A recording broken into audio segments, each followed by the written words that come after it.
All right, good evening, everyone. It's great to be back here again with each and every one of you doing some chemistry, thinking about some chemistry problems, and just spending some time solving some problems so you can be ready for your exams and really get this content. So this evening, it's my 10th stream. So this is the 10th stream. So I'm still doing it, and I'm trying to move my chat box where I can see it. There we go.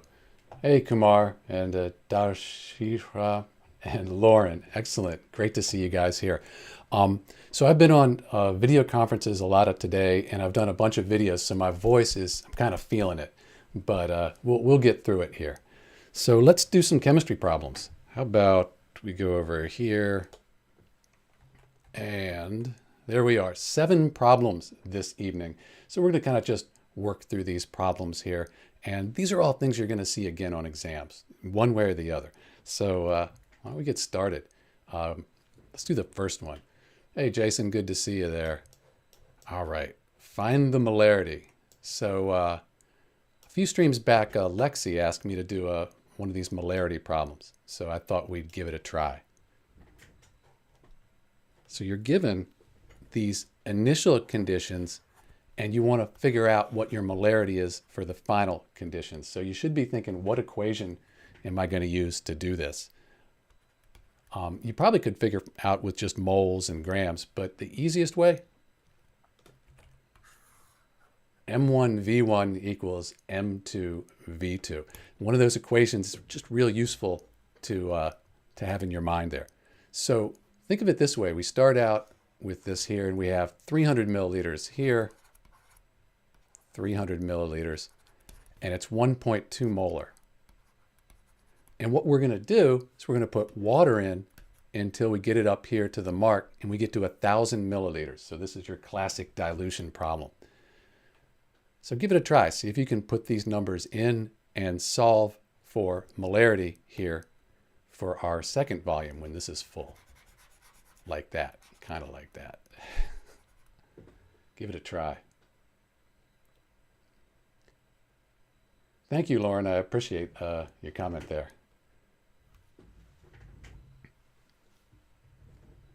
All right, so let's try this. Oops.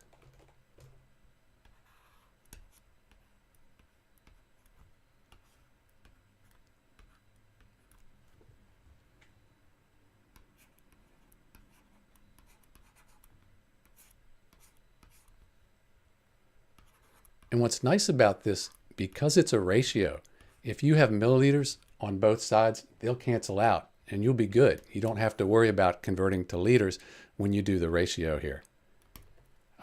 We don't know our molarity too. Let's just call that X, and 1,000, that's our milliliters here. So if you set it up like this, you're going to be in good shape. Just divide both sides by 1,000 milliliters, and you're going to see those milliliters cancel out, which is very pleasing. So that's gone. Milliliters are gone. And yeah, Jason, you don't need to convert to liters first because your milliliters here and here, they cancel out. You're going to be left with molarity. So that's what's kind of nice. If you had molarity equals moles over liters, that has to be in liters. You got to put that in liters. But this is a ratio. We don't need to worry about it. 0.36 molar. You could call it moles per liter. That's it. So this is a great tool. As chemists, we do dilutions all the time.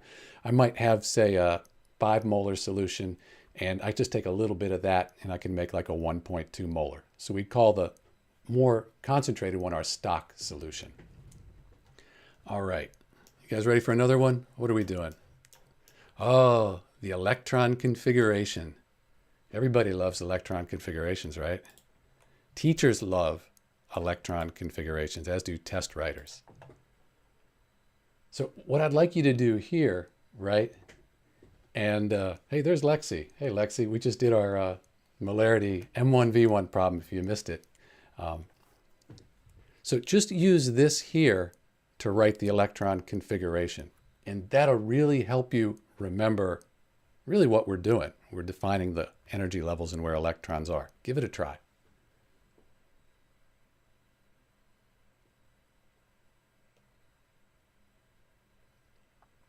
Lauren, we're going to do a little on redox. Balancing redox is really challenging, but I have a bunch of videos on redox reactions. If you just put in Dr. B redox balance, or stick around at the end of the chat, and at the end of the thing, I'll pull some up and put them in the chat for you. Yeah, redox that's some hard work. I should say it's more just a lot of work. It's not so much hard work. All right, so let's do this. Nitrogen, this is the nitride ion because it's a negative ion. 7, that's the number of protons, but it's also the number of electrons. So we have 1, that's our first energy level right here. We have 2, which they're saying is S, 1s2, and then we go up a level. This first energy level is full with the 2. So we go up a level, 2, there's S2, and then 2p, 1, 2, 3. So 1s2, 2s2, 2p3, except we have this negative here. So Jason, you forgot the negative. You did nitrogen. We're doing the nitride ion. So this means we have plus 3 more. Electrons are negative, right? So you have 3 more. So we end up with 1s2, 2s2, 2p6 for this N3 minus, the nitride ion.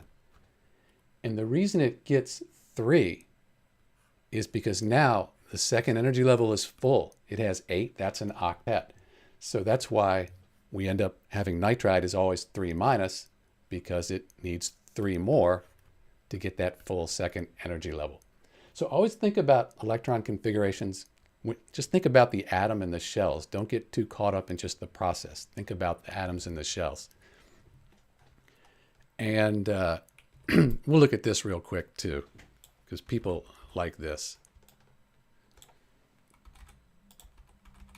Let's put it way up here. Okay, oil rig, yep.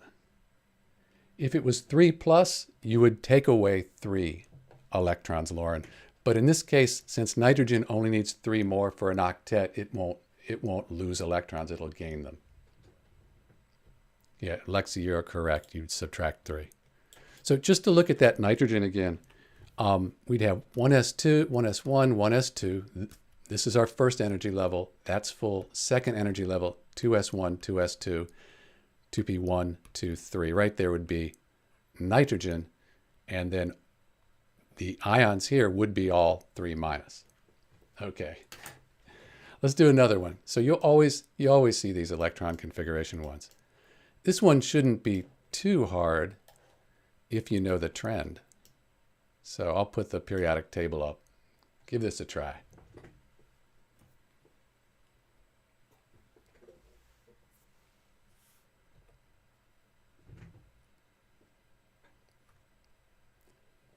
So I'm going to circle the most electronegative element on the periodic table right here for you. So can anybody get the order here? Increasing electronegativity.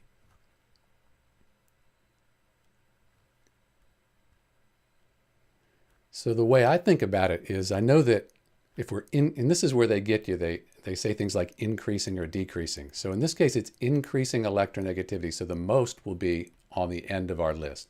Don't get dyslexic like me and mess it up. So fluorine is the most. What's closest to fluorine after that?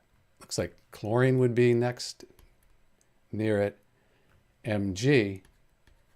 But we have a bit of a problem. It seems like hydrogen should be over here, right? It seems like hydrogen would follow the trend. As we go up, it gets more electronegative, and as we go across, but we have hydrogen and magnesium here. So let's look at a chart.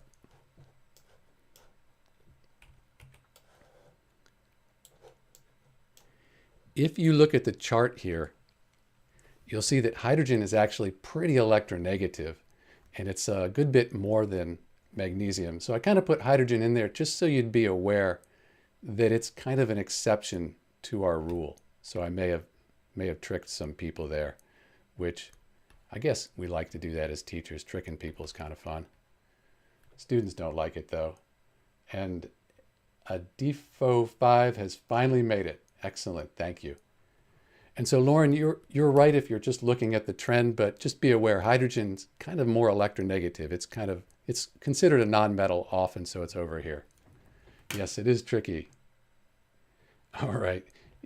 Yeah, and teachers will try to trick you with that hydrogen one.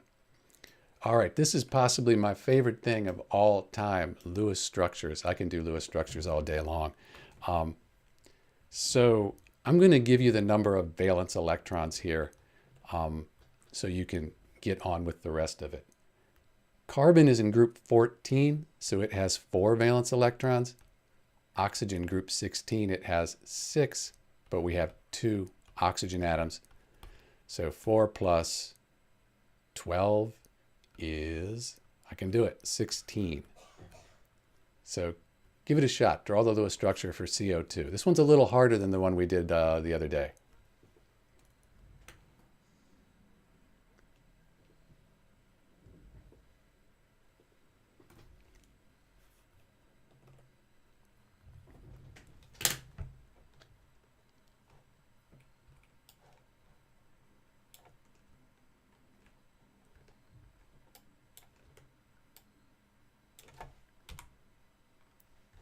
That doesn't help.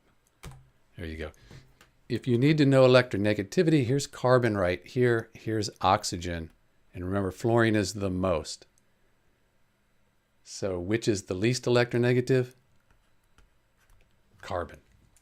Oxygen's pretty electronegative. There we go.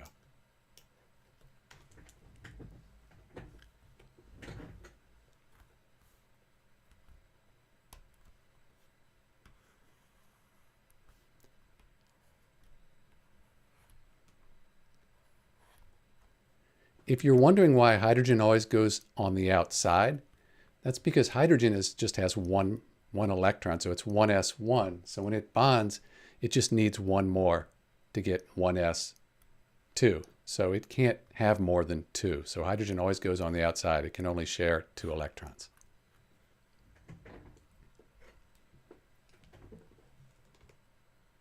All right, so let's do this. I thought I had some electrons somewhere here. Here I have some electrons to work with. Let's bring them over here. I think I have over 200 videos on doing individual Lewis structures. And even the most esoteric one, people search for and watch it. All right, so we have 16.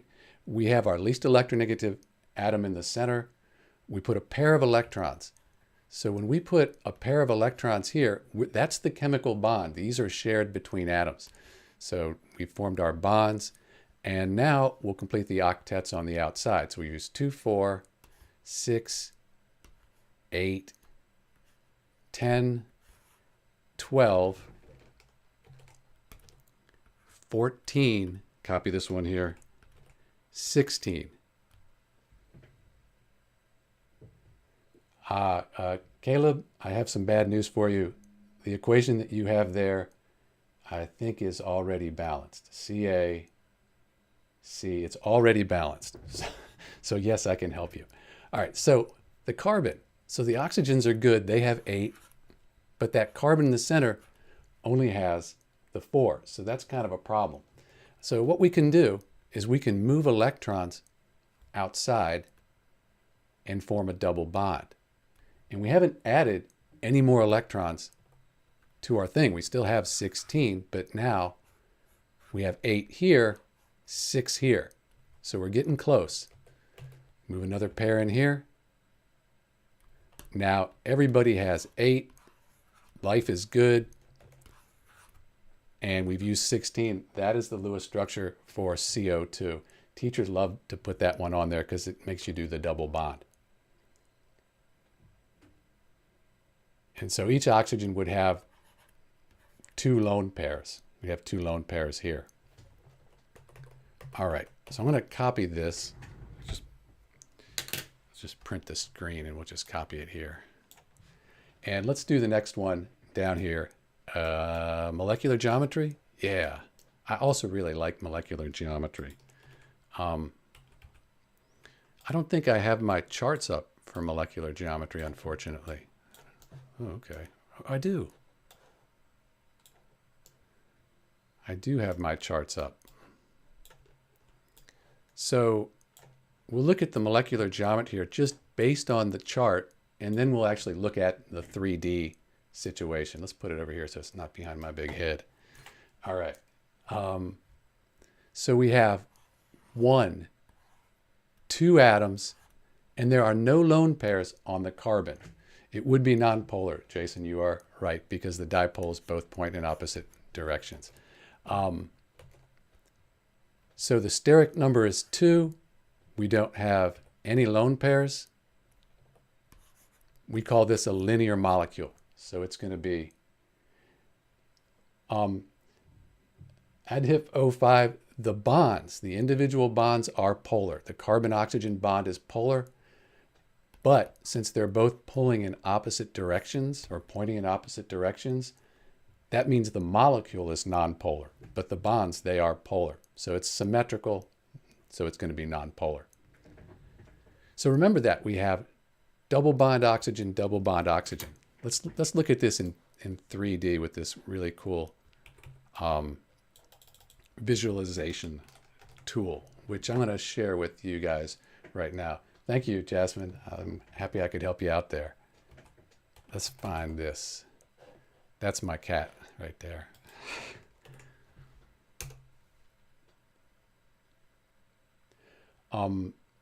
Yeah, I would say linear for molecular and electron geometry, Jason, because it doesn't have any lone pairs, right?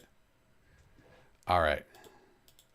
So let me drop this in the chat here so you guys can try this out on your own. I recommend you play around with it, really get a feel for how that valence shell electrons repel each other. There is the free app that you're welcome to use. So let's add our double bond oxygen here, carbon's in the center, and then let's put another double bond. Kind of imagine what's going to happen. Remember, this is an atom of oxygen. It has electrons around it, so it's negative on the outside. If I put another one here, see how they pushed away? So that's going to be linear. You can't get them next to each other because they repel each other. Molecular geometry, that's linear. And then the electron geometry, which I'm covering up, is also linear as well. There you can see it. If you did somehow put a lone pair on this, watch what happens. Lone pairs occupy space too, so they actually push it down. So if you had lone pairs, they would change the shape quite a bit, but we don't. It's CO2. There we go. All right. I hope that makes sense. Play with this app. It'll help you really understand it at a much deeper level, kind of almost like a haptic level, like you feel it. All right. Where are we at? What time is it? We're going to do just maybe 1 or 2 more kind of quick here. Determine the oxidation number for Cr2O7 2-. So these are the rules, and we were talking about, I think, Lauren, we were talking about redox. So these are the rules. This is as hard as it gets, I think, for determining at least oxidation. Give it a try for about a minute. At least set it up.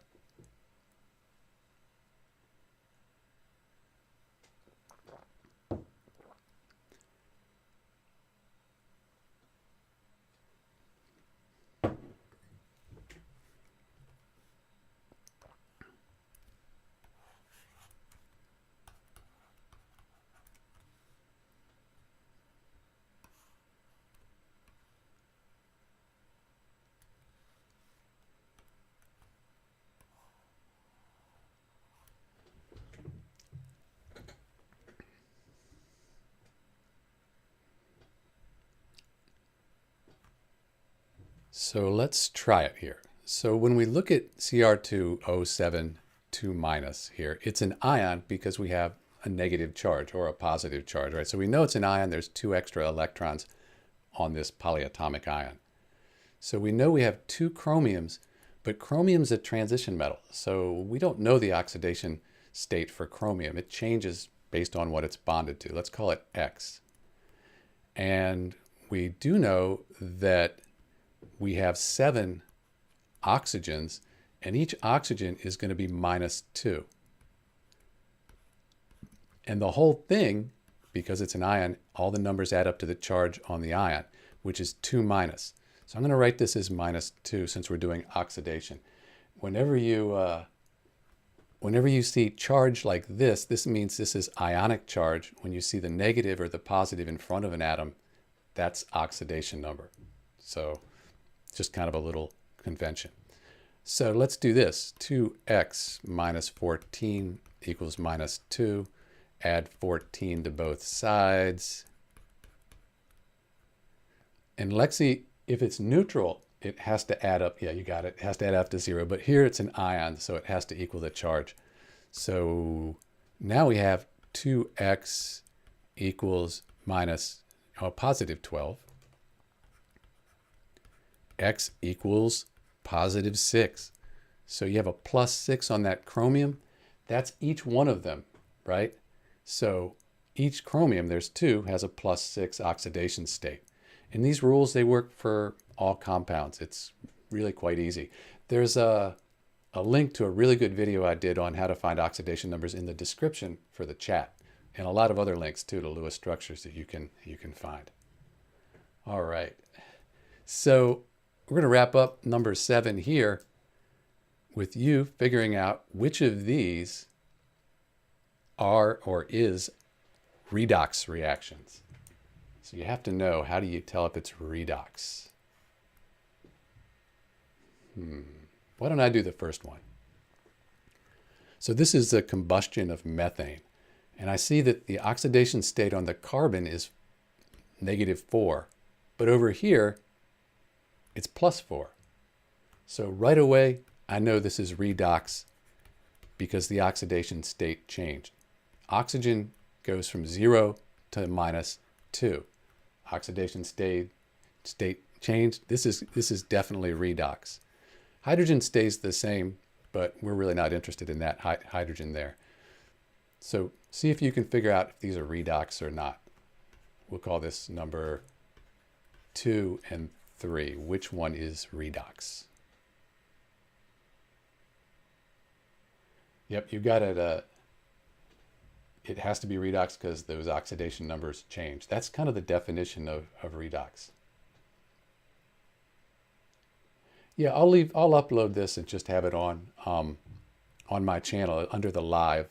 If you go to my channel and go under live, this will be there. You're probably better off watching the individual videos that I've done on each topic in the description. They're more concise. This is kind of us spending time together, just doing chemistry problems for fun.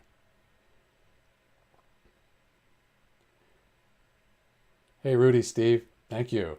It's my pleasure. All right. So if you look at this one right here, as a chemistry student, I would be like, wow, that's got to be redox. Look at all those numbers, right?